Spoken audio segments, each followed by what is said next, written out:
Now force and Newton's law of motion. तो पहले तो हम लोग फोर्स का थोड़ा सा इंट्रोडक्शन ले लेते हैं। फोर्स मतलब कि सिंपल सिंपल फोर्स बोला जाए तो वो सिर्फ होता है पुश और pull. It is called force. So हम लोग ये जो पुश और पुल है every day to day life में बहुत बार उसका यूज़ करते हैं, क्योंकि हमारे डे टू डे लाइफ के जो वर्क है वो उसी से होंगे। जैसे कि हम लोग पुशिंग करेंगे डोर ओपन करने के लिए, लिफ्ट करेंगे किसी को, होल्ड करने के लिए पुल करेंगे, किसी को खींचने के लिए स्ट्रेच करेंगे, ट्विस्टिंग करेंगे, प्रेसिंग करेंगे। तो ये सभी एक पुश और पुल के ही एग्जाम्पल है। सो वो फोर्स कभी भी हमें दिखने वाले नहीं है। हम लोग फील कर सकते हैं बट हम लोग को फोर्स कभी भी दिखता नहीं है, तो वो टेंजेंट बॉडी नहीं है। तो फोर्स कैन बी जज only by the effects which can produce in several bodies around अस।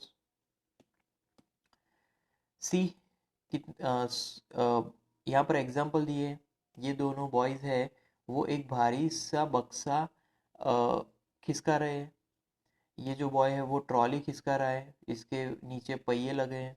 और ये जो बॉय है वो एक रस्सी से एक बड़ा सा बस का बॉक्स हटा रहा है। तो जैसे कि ये जो बॉय है वो क्या कर रहा है, वो पुश कर रहा है, ये बॉय पुल कर रहा है। यहाँ पर ये बॉय पुश कर रहा है, यहाँ पर ये बॉय पुल कर रहा है। Okay. Force has both magnitude and direction. तो वो वेक्टर क्वांटिटी हो गई। उसका जो ऐसा यूनिट है वो न्यूटन है, और फोर्स को हम लोग रिप्रेजेंट करेंगे कैपिटल एफ सिंबल से। So in the below shown images, we can see how forces are being applied in our everyday life. So effects of force.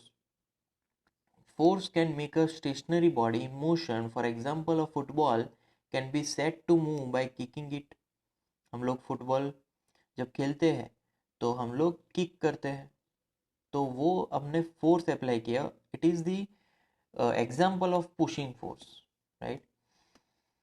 Effects of force में, force can stop a moving body. एक body को वो stationery से move कर पाता है, या फिर जो मूविंग बॉडी है उसको स्टॉप कर सकता है। So for example applying brakes, running cycle और a running vehicle can be stopped. Force can change the direction of a moving object. For example, by applying force by moving handle, the direction of running bicycle can be changed. Similarly, by moving steering, the direction of running vehicle is changed. तो force तीन चीज करता है। एक तो stationery body को motion में ला सकता है, मोशन वाली बॉडी को स्टेशनरी बना सकता है, और कोई भी ऑब्जेक्ट की वो डायरेक्शन चेंज कर सकता है। तो force can change the speed of the moving body by accelerating, right. By applying brakes it can stop. Also another thing, fourth parameter, that force can change the shape and size of an object. तो ये चौथा point हुआ force के according. By hammering a block of metal can be turned into thin sheet. By hammering a stone can be broken into pieces. Now balanced and unbalanced forces. तो first is balanced force if resultant of applied force is equal to zero. अगर मेरे पास एक box है, मैं इस box पे left hand side right direction में force apply कर रहा हूँ, और right hand side left direction में फोर्स अप्लाई कर रहा हूँ, अगर दोनों फोर्स इक्वल है तो रिजल्टेंट जीरो हो गया। ये बक्सा कहीं पर भी मूव नहीं करेगा। तो तब इसको हम लोग बोलेंगे बैलेंस्ड फोर्स, क्योंकि फोर्स तो लग रहा है but force is equal to zero. So balanced force do not cause any change of state of an object. So balanced forces are equal in magnitude and opposite in direction, as you can see in figure. Balanced forces can change the shape and size of an object. तो इस box का shape और size change हो सकता है। It depends on the material. So when forces are applied from both the sides over balloon, the size and shape of balloon is changed. So that is balanced force. Now unbalanced force. If the resultant of applied forces are greater than zero, see, same बक्सा लिया मैंने, right hand side force apply कर रहा हूँ और left hand side force apply कर रहा हूँ, राइट। लेफ्ट हैंड साइड से भी फोर्स अप्लाई हो रहा है, बट राइट हैंड साइड वाला फोर्स ज़्यादा है, तो इसी वजह से ये जो बॉक्स है वो राइट हैंड साइड मूव करेगा, तो इसीलिए उसको अनबैलेंस फोर्स कहलाया जाएगा। तो अब वो ज़ीरो नहीं है, अब जो भी अप्लाइड फोर्स है वो ग्रेटर देन ज़ीरो है। तो an object is rest can be move because of applying balance force. Now unbalance force can do the following. It can move stationary object, stationary object को भी motion में ला सकता है, कोई भी ऑब्जेक्ट की स्पीड को इंक्रीज कर सकता है, कोई भी ऑब्जेक्ट की स्पीड को डिक्रीज कर सकता है, कोई भी ऑब्जेक्ट को स्टॉप कर सकता है, और कोई भी ऑब्जेक्ट की शेप और साइज चेंज कर सकता है। अब some common forces, first muscular force. The force obtained by the working of human body muscles is called muscular force. is for example lifting objects, doing exercise. हम लोग gym जाते हैं तो वहाँ पर मस्कुलर फोर्स अप्लाई करना पड़ता है, तभी वर्कआउट होएगा। Gravitational force, the force applied by earth on an object in downward direction is called gravitational force. Earth की वजह से ये फोर्स एग्जिस्ट करता है। फ्रिक्शनल फोर्स मतलब कि दो ऑब्जेक्ट के रबिंग, राइट, दो ऑब्जेक्ट मतलब कि the force which opposite the motion is known as frictional force. It acts in the direction opposite to the velocity of body. अगर अगर कोई बॉडी स्ट्रेट जा रही है तो फ्रिक्शनल फोर्स उसके ऑपोजिट वर्क करेगा, एक्सर्ट होगा, right. Then air resistance, when an object moves through air, air applies a small force in direction opposite to the velocity. क्योंकि एटमॉस्फेयर की वजह से सभी ऑब्जेक्ट जो भी मूव होंगे उस पे एयर रेजिस्टेंस भी लगेगा और वो मोशन के ऑपोजिट होगा, so that is called air resistance. Now Newton's law of motion, Newton has given three laws, right? These laws are number of laws of motion. So Newton's first law, a body at rest will remain is in rest. A body in motion will continue in motion in a straight line without uniform speed unless it is compelled by an external force to change its state of rest or uniform motion. कोई body है वो rest पे है तो rest पे ही रहेगा, कोई body अगर मूव कर रही है तो वो मूव ही करती रहेगी जब तक कि कोई एक्सटर्नल फोर्स उस पे एक्सर्ट ना हो, तब तक। तो यहाँ पर फोर्स की जो कैपेसिटी है वो उसको रेस्ट पे भी ला सकती है, कोई मूविंग बॉडी को, और कोई मूविंग बॉडी कोई रेस्ट बॉडी है उसको मोशन में भी ला सकती है। तो फोर्स की इतनी टेंडेंसी है कि वो स्टेट ऑफ बॉडी चेंज कर सकती है। जैसे कि यहाँ पर स्लांटेड है, राइट, तो यहाँ पर जो स्फीयर है ये नीचे जा रहा है, यहाँ पर ऊपर की तरफ फोर्स लगाई जा रही है और यहाँ पर हॉरिजॉन्टल फोर्स लगाई जा रही है, राइट। तो यहाँ पर वो जो स्टेट है वो चेंज हो रही है। Inertia and mass, inertia is that property of body due to which it resist a change in its state of rest और यूनिफॉर्म मोशन। सो इनर्शिया की वजह से, मतलब इनर्शिया मतलब कि जो ऑब्जेक्ट है ना वो कोई भी स्टेट चेंज नहीं चाहता है। अगर वो रेस्ट पे है तो वो रेस्ट पे ही रहना चाहता है, अगर वो मोशन में है तो वो मोशन में ही रहना चाहता है। That is the concept of inertia, right. So in this above shown picture the, हाँ, तो अगर इसका हम लोग अगर एग्जांपल लिए जाए तो हम मेरे पास एक ग्लास है, ग्लास के ऊपर मैंने एक प्लेन पेपर रख दिया, थिक पेपर है, और उसके ऊपर कॉइन रख दिया। तो जैसे ही मैं पेपर को हिट करके गिराऊंगा तो ये जो कॉइन है वो नीचे चली जाएगी। एक्चुअली कॉइन ये पेपर पर ही था तो वो पेपर के साथ जानी चाहिए थी, बट फिर भी अगर मैं इसको थोड़ा फोर्स से हिट करता हूँ, थोड़ा जल्दी से हिट करता हूँ, तो कॉइन सीधा ग्लास के अंदर चला जाता है। क्यों? क्योंकि इनर्शिया की वजह से। तो वो खुद मूव नहीं होना चाहता, पेपर मूव हो गया, बट ग्रेविटेशनल फोर्स की वजह से वो नीचे गिर गया। सो यहाँ पर जो कॉइन है वो अपनी जो स्टेट है वो मेंटेन रखना चाह रहा है, इसी को हम लोग इनर्शिया बोलते हैं। The mass of N object is the measure of its inertia, it's SI unit is kilogram. अब मास की बारी है, right. Now application of first law. अगर पैसेंजर बस में है, राइट, और अगर बस मोशन में है और वो टर्न ले रही है, तो टर्न अगर राइट हैंड साइड है तो सारे पैसेंजर लेफ्ट हैंड साइड जाएंगे। क्यों? इनर्शिया की वजह से, क्योंकि वो अपनी स्टेट को चेंज करना नहीं चाह रहे हैं, इसीलिए वो मेंटेन होने के लिए वो लेफ्ट हैंड साइड जा रहे हैं। यहाँ पर when we hit carpet it loses inertia of rest and moves, but the dust it in retains। तो जब कभी भी हम लोग कारपेट को ऐसे झटका देते हैं डस्ट पार्टिकल को रिमूव करने के लिए, तो डस्ट पार्टिकल वहाँ से निकल जाते हैं, बट होना क्या चाहिए था, जो भी डस्ट पार्टिकल है वो भी कारपेट के साथ ही रहने चाहिए थे, बट ऐसा नहीं हो रहा। क्यों? क्योंकि इनर्शिया की वजह से।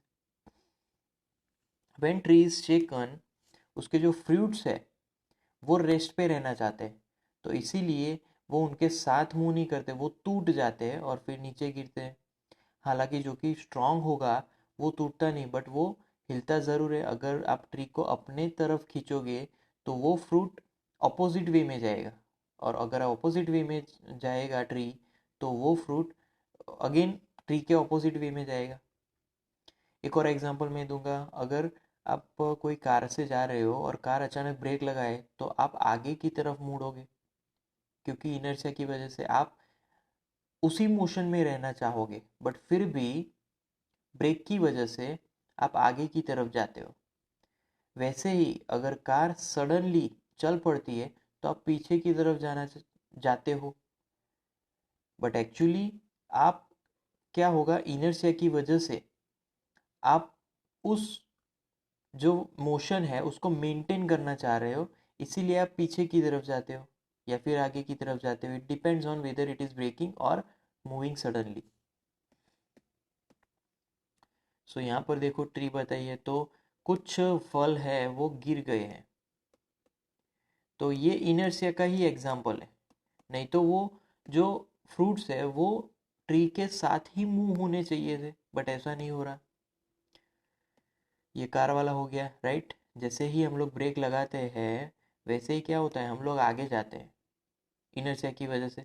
तो हमारा अपर बॉडी पोर्शन आगे जाता है इनर्शिया की वजह से, बट लोअर बॉडी पोर्शन तो कार के साथ ही मूव कर रहा है क्योंकि वो कार के कांटेक्ट में है, but upper body portion car के कांटेक्ट में नहीं होता है, इसीलिए हम लोग आगे जाते हैं उसको मेंटेन करने के लिए।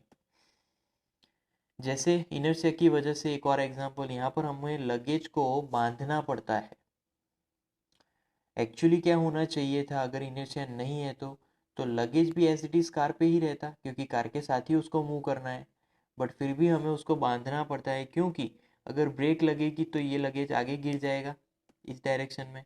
अगर सडनली कार चल पड़ेगी तो वो पीछे की डायरेक्शन में गिर सकता है, तो वो भी इनर्शिया का ही एग्जाम्पल है, इसीलिए उसको बांधे रखना पड़ता है। Now momentum. The momentum of a body defined as the product of its mass and velocity. So momentum is equal to mass into velocity, P is equal to m into v. P मतलब momentum, m मतलब mass of body, v मतलब velocity of body. So SI unit of momentum is kilograms meter per second. Now change in momentum. It defined by final momentum and initial momentum. Suppose initial momentum is mu because initial speed is there. Final momentum is mv because final speed is there. So change in momentum is final momentum minus initial momentum. Now rate of change of momentum. The rate at which momentum is changing is known as rate of change of momentum. So now equation becomes mv minus mu upon t. Simple. Mass को अगर मैं common निकालू तो v minus u m into v minus u upon T.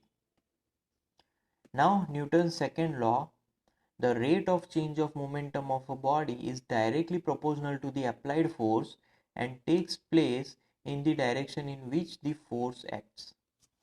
मतलब कि आप अगर right hand side में फोर्स अप्लाई कर रहे हो किसी ऑब्जेक्ट पे, तो आपका जो चेंज ऑफ मोमेंटम है वो भी फोर्स के अकॉर्डिंग चेंज होगा, क्योंकि वो फोर्स के ही प्रोपोर्शनली वो अप्लाई होता है, जैसे कि F is directly proportional to delta P upon delta T. तो rate of change of momentum is in the direction and it changes with force, right. तो force is equal to change in momentum upon time taken, इसी को मैंने यहाँ पर equation के तौर पे लिखा है. तो F इज इक्वल टू, अब लिख सकते हैं final momentum minus initial momentum upon time interval, right. Proportionality sign तब हट जाएगी, इज इक्वल टू साइन आ जाएगी. So F is equal to m a. कैसे? तो F इज इक्वल टू हमने लिखा था m common v minus u upon T. तो ये इक्वेशन कौन सी है? वेलोसिटी का change upon time, that is acceleration. तो इसी वजह से हमें ये फॉर्मूला एग्जिस्ट करती है, F इज इक्वल टू मा. तो that's why force is equal to mass into acceleration. अब फोर्स का यूनिट तो वो होगा न्यूटन.